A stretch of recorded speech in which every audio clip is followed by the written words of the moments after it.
नमस्ते भारत। एक दिन के गैप के बाद मैं फिर से उपस्थित हूँ आप सभी लोगों के बीच में अपने वीडियो के माध्यम से। कल वीडियो नहीं बनाया उसके लिए माफ़ी चाहती हूँ। और आज again I have clubbed 3 topics together to make one video because content is not enough to make 3 separate videos about these 3 topics and post them. Hence I have decided to make one video because मुझे लगता है कि in spite of having limited content, the topics are very important and we should talk about them.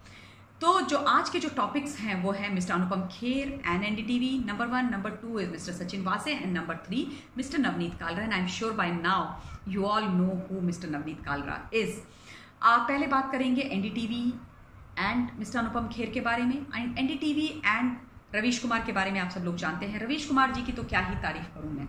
एक ऐसे पत्रकार हैं भैया, अंतर्यामी है। इनके पीछे यहाँ पीछे एक तीसरी आंख है और एक यहाँ पर भी इनकी चौथी आंख है, जिसमें ये सब देख लेते हैं कि कहाँ पर किस देश के भाग में क्या हो रहा है, क्या नहीं हो रहा है, सरकार के अंदर क्या चल रहा है, क्या नहीं चल रहा है। अपने घर के अंदर बंद रह करके पिछले 1 साल से ये अपने घर में बंद है, कोविड के डर के मारे कि कहीं कोविड मेरे चिमट ना जाए और कुछ हो ना जाए अर्थ का अनर्थ। इसलिए अपने घर में बंद है, अपने कमरे में बंद है और वहीं से लगातार ये अपनी पत्रकारिता कर रहे हैं, अपना कार्यक्रम चलाते हैं, बड़ी बड़ी बातें करते हैं, बड़ी अजीबोगरीब तस्वीरें दिखाते हैं। न जाने ये कैसे देख लेते हैं घर के अंदर बंद होकर के, न जाने कैसे ये तमाम इनको जानकारियां सूचनाएं मिल जाती हैं घर के अंदर बैठ करके, घर से बाहर दहलीज तक पार नहीं करते। लेकिन अब पूरे देश के कोने कोने चप्पे चप्पे कस्बे कस्बे की इनको खबर है। ऐसी तो ये पत्रकारिता करते हैं, इतनी दोगली पत्रकारिता, ऐसी खतरनाक पत्रकारिता, यानी कि पत्रकारिता सिर्फ और सिर्फ अपने फायदे की, पत्रकारिता लक्ष्मी कमाने की, पत्रकारिता झूठ बोलने की, पत्रकारिता सिर्फ और सिर्फ देश को बदनाम करने की। और एनडीटीवी भी उसी एजेंडा को आगे बढ़ाता है जो इन भाई साहब का एजेंडा है या ऐसे तमाम लोगों का एजेंडा है। खैर, मिस्टर अनुपम खेर जो एक बहुत बढ़िया व्यक्ति हैं, बढ़िया एंटरटेनर हैं, उनकी वाइफ मिसेस किरण खेर अच्छी एंटरटेनर तो हैं ही, भारतीय जनता पार्टी की एमपी भी हैं। उन्होंने एक इंटरव्यू दिया था कल एनडीटीवी को, और एनडीटीवी को जब से वो इंटरव्यू मिला है, एनडीटीवी के जो पूरा लेफ्ट लिबरल गैंग है, जितने भी सूडो लिबरल्स हैं, जितना भी लटियंस गैंग है, वो बड़ा खुश है, वो पार्टी मना रहे हैं, उनकी दिवाली हो गई है। और वो कह रहे हैं कि भैया मिस्टर अनुपम खेर जिनकी वाइफ बीजेपी के एमपी है, जो बीजेपी के बहुत बड़े सपोर्टर हैं, गवर्नमेंट ऑफ द डे के बारे में बहुत अच्छा बोलते हैं, उन्होंने भी फाइनली सरकार की बुराई कर दी और बोल दिया कि ये सरकार तो बिल्कुल केपेबल नहीं है, ये सरकार कोविड की सिचुएशन को संभाल नहीं पा रही है, इस सरकार के वश का कुछ नहीं है। क्योंकि अनुपम खेर ने कल एनडीटीवी में जाकर के ये बोल दिया कि this government this time have slipped somewhere and सरकार की बुराई की आलोचना होनी चाहिए एंड इमेज बिल्डिंग से ऊपर भी बहुत सारी चीजें हैं। I completely agree with mister Kher कि अगर कोई सरकार कुछ सही नहीं करती तो आलोचना होनी चाहिए, ये लोकतंत्र है। और ये बात तो जो देश के प्रधानमंत्री आदरणीय नरेंद्र मोदी जी वो हमेशा हर फोरम पे बोलते हैं कि हमारी आलोचना कीजिए, बिल्कुल कीजिए, बहुत जरूरी है। उन्होंने खुद से ये बात बोली है और ये बात मैं भी मानती हूँ, लेकिन ये आलोचना तक ही सीमित नहीं होना चाहिए। आप लोगों को इतना सिलेक्टिव नहीं हो जाना चाहिए कि सिर्फ आलोचना पर उतर जाइए। सरकार और पीएम जो अच्छा कर रहे हैं उसके बारे में बात कीजिए, और तमाम ऐसी चीजें हैं जिनकी बातें की जानी चाहिए, जिन अच्छी चीज़ों की बातें की जानी चाहिए।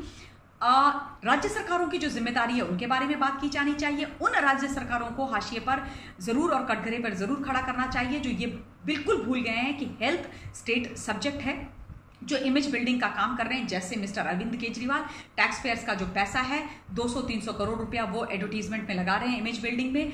उन स्टेट गवर्नमेंट्स की बात करनी चाहिए और उनको पुल अप करना चाहिए जो इतनी मेहनत से बनाई हुई वैक्सीन्स की का जो फॉर्मूला है उसको चाहते हैं कि जग जाहिर कर दिया जाए और उसके बाद भारतवर्ष का नुकसान हो जाए, यानी कि एक देश विरोधी एक्टिविटी हो जाए, चाहे फिर वो मिस्टर उद्धव ठाकरे हो, महाराष्ट्र के सीएम जगनमोहन रेड्डी हो, और दिल्ली के सीएम मिस्टर अरविंद केजरीवाल हो। उन लोगों के बारे में भी डेफिनेटली बात की जानी चाहिए। और किस प्रकार से पीएम केयर फंड दिया जा रहा है, किस प्रकार से फिर से फ्री में राशन उन लोगों को दिया जा रहा है जिनको जगह जगह लॉकडाउन होने की वजह से परेशानी हो रही है भोजन की, किस प्रकार से उन प्रधानमंत्री और केंद्र की सरकार उनके भोजन की, राशन की व्यवस्था कर रही है, उन सब चीज़ों के बारे में भी बात होनी चाहिए। तो बिल्कुल क्रिटिसिज्म करो, लेकिन क्रिटिसाइज करने के साथ साथ हौसला अफजाई भी करो और स्वीकार करो कि आज इस सरकार के और इस पीएम के कारण विदेशों से हमें हमारे बुरे वक्त पर मदद आ रही है, और इसलिए नहीं आ रही क्योंकि हम गरीब और भिखमंगे राष्ट्र हैं, बल्कि इसलिए आ रही है कि वक्त पड़ने पर उनकी मदद हमने भी करी, हमारी सरकारों ने भी करी। और ये तो भैया वर्तमान जो यूएस के प्रेसिडेंट हैं उन्होंने भी बोला कि हम भारतवर्ष की मदद करना चाहते हैं, क्योंकि भारत ने हमारी उस वक्त कोविड के समय पे मदद करी जब हमें मदद की जरूरत थी। ये तो पहला टॉपिक हो गया। अब दूसरा टॉपिक है सचिन वाजे। सचिन वाजे को फाइनली उद्धव ठाकरे की सरकार ने, महाराष्ट्र की सरकार ने वहां की पुलिस फोर्स से, मुंबई की पुलिस फोर्स से यानी कि सीआईयू से डिसमिस कर दिया है, निलंबित कर दिया है। उनकी सेवाएं, नौकरी खत्म कर दी है, अपने लाडले की नौकरी खत्म कर दी, दिल पर पत्थर रख के, वो भी बड़ा वाला। अब क्या करें, सरकार और सत्ता और कुर्सी से ऊपर तो कुछ नहीं है ना, चाहे वाजे है, चाहे परमवीर सिंह है, चाहे रियाज काजी है, सबकी बलि एक के बाद एक चढ़ाई जाएगी, क्योंकि सत्ता चीज ही ऐसी है, कुर्सी का नशा है ही ऐसा, इतना खतरनाक और इतना खराब कि वाजे मरे या कोई मरे, किसी की भी बलि चढ़े, चढ़नी तो पड़ेगी, लेकिन सच्चाई बाहर निकलेगी। किसी को भी निलंबित करो, कुछ भी करो। और तीसरा जो टॉपिक है वो है मिस्टर नवनीत कालरा।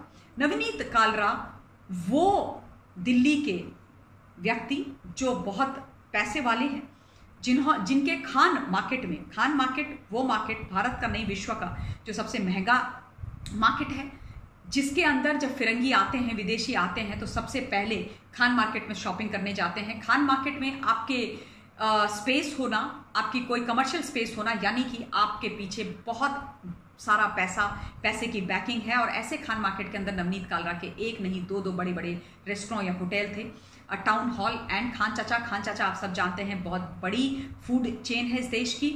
और एक लोधी रोड में भी उनका बहुत बड़ा रेस्टोरेंट था। उस नवनीत कालरा ने बहुत बड़ी ब्लैक मार्केटिंग करी थी ऑक्सीजन कॉन्सेंट्रेटर की। वो ऑक्सीजन कॉन्सेंट्रेटर वो लेकर के चाइना से आया, लेकिन उसने उसकी ऑथेंटिसिटी के बारे में, उसकी जो खरीद है उसके बारे में भी झूठ बोला, बहुत सारी चीजें छुपाई, और सच्चाई अब बहुत उल्टी सीधी बाहर निकल करके आ रही है कि उनकी वो जो उसने बोला है कि ये ऑक्सीजन कॉन्सेंट्रेटर में ये चीजें हैं, उस पर ही क्वेश्चन मार्क लग गया है। और नवनीत कालरा ने एंटीसिपेटरी बेल लगाई थी। उन्होंने बहुत सारे ऑक्सीजन कॉन्सेंट्रेटर वो लेकर के आए थे चाइना से, और एक ऑक्सीजन कॉन्सेंट्रेटर जो 15 से 20 हज़ार रुपये में उन्होंने खरीदा था, वो उन्होंने 70 से लेकर के 1 लाख रुपए, 70,000 से लेकर के 1 लाख रुपए में बेचा, और अपनी एंटीसिपेटरी बेल उन्होंने लगाई थी, जो खारिज कर दी गई है दिल्ली के कोर्ट के द्वारा, यानी कि उनको राहत नहीं है। और मेरे हिसाब से वो लोग जो इस पैंडेमिक पे लोगों की लाशों के ऊपर, लोगों के सांसों के ऊपर पैसा बनाने की कोशिश कर रहे हैं, वो भी गलत तरीके से। जब डिजास्टर मैनेजमेंट एक्ट इस देश में लगा हुआ है, उसके बावजूद इतना खतरनाक काम, इतना इलीगल काम कर रहे हैं, एंटी नेशनल काम कर रहे हैं, इनह्यूमन काम कर रहे हैं, उसको तो बेल बिल्कुल भी नहीं मिलनी चाहिए। उनका कस्टोडियल इंटरोगेशन होना चाहिए कि आफ्टर ऑल उनके पास उनका क्या इंटेंशन था, क्या चीज़ें थी। तो उनकी बेल खारिज हो गई है। इस बारे में मैं एक डिटेल्ड जो वीडियो है वो दोबारा से बना करके आपके बीच में डालूंगी। आप सबसे निवेदन कि इन सभी टॉपिक्स और इन सभी विषयों के बारे में अपना पॉइंट ऑफ व्यू कमेंट के माध्यम से मुझ तक ज़रूर पहुंचाइएगा। अपना ध्यान रखिएगा, बहुत सुरक्षित और सेफ रहिए। अब मैं अपनी वाणी को विराम देती हूँ, दूसरे वीडियो के माध्यम से फिर से मिलूंगी। Till then stay blessed, stay safe and जय हिंद।